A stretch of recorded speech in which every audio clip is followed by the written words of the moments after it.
did you ever know what was on a calling? Well, before I left for America, I knew. And like anybody else, I thought, Kiditila, Watlanya. I could not. Do you have a drink there? Right? I do have a drink. Yes, I do. Do you have a beautiful evening? Let's cheers. Yeah. Absolutely. Absolutely. Hello. Good vibes for a good tribe. Good vibes for a good tribe. I love that. Love that. Thank you so much. So I was just saying. Yeah. Angithi babakutshela ukuthi unamadlozi ucabanga ukungcola. Yeah. Ucabanga ukuthi abantu sebazothini manje. Yeah. So when that came about, my mom said, "There's nothing wrong with you." My dad was more spiritual than ever. He actually took me somewhere where they said they could suppress the calling. Yeah. I tell you, it got worse. The dreams got worse to a point where you can't even sleep. I'm scared to sleep because now I feel like somebody's watching me, or I'm suffering from sleep paralysis. And sleep paralysis is real. Hectic. So I had to go somewhere, very frightening. did the bath thing, watch, and which made it worse. Because now which means that I'm allowing every spirit to come through when I'm sleeping, you know? And then after a while, I decided to go to America thinking, if I have a fresh start, little did I know it was going to get worse. Really? To a point where you are calling home and you're crying because you don't understand what's happening to you.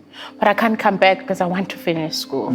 Got pregnant with Mason, my firstborn. American? Yes, he's Caucasian. So now Mason is born, Mason Wakula. We don't know what's wrong with Mason. I still don't want to answer this calling. It's not for me, do you understand? Mason is sick, like really sick. Every week he's got epilepsy. And I mean, he's half white. So when he has these episodes, he's blue. You can even see the veins. He was 1 year old. Until, I took him to a hospital. He was in a coma for 2 weeks. A specialist said to me, "I don't know what's wrong with your child. Your child is supposed to be awake by now." I said to my mom, "You know what? There's nothing I can do." I got in there, and my son kept on doing actions in his sleep, but he was doing the very same actions. Now, remember, I don't believe in this. I freaked out. I was like, how did he know that my son is doing all these things? Then he spoke and he told me, if you don't do this, we're going to take away the one thing you wanted, which was a child, because I was told I would never have kids. And when I stepped out of that room, my mom called me and said, "Mason's awake." And I said to myself, wow. I can never be so selfish. Yeah. Because it's about what are people going to say? I'd rather embrace who I am for my son, and look at me today. When I didn't know your journey, we've watched it as well. It was on and off, on and off, on and off. Why was that?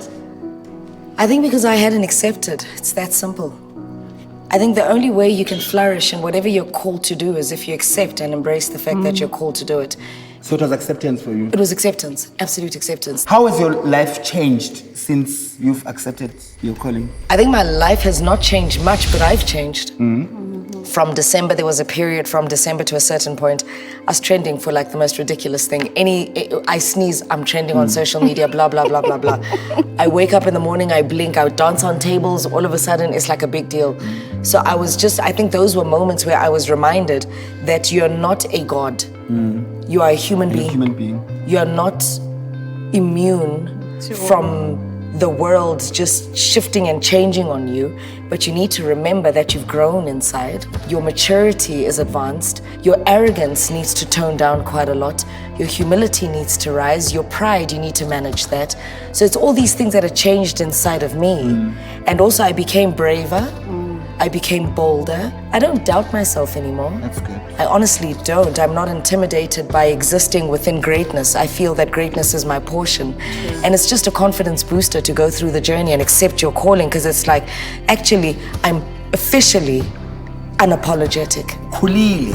Too much.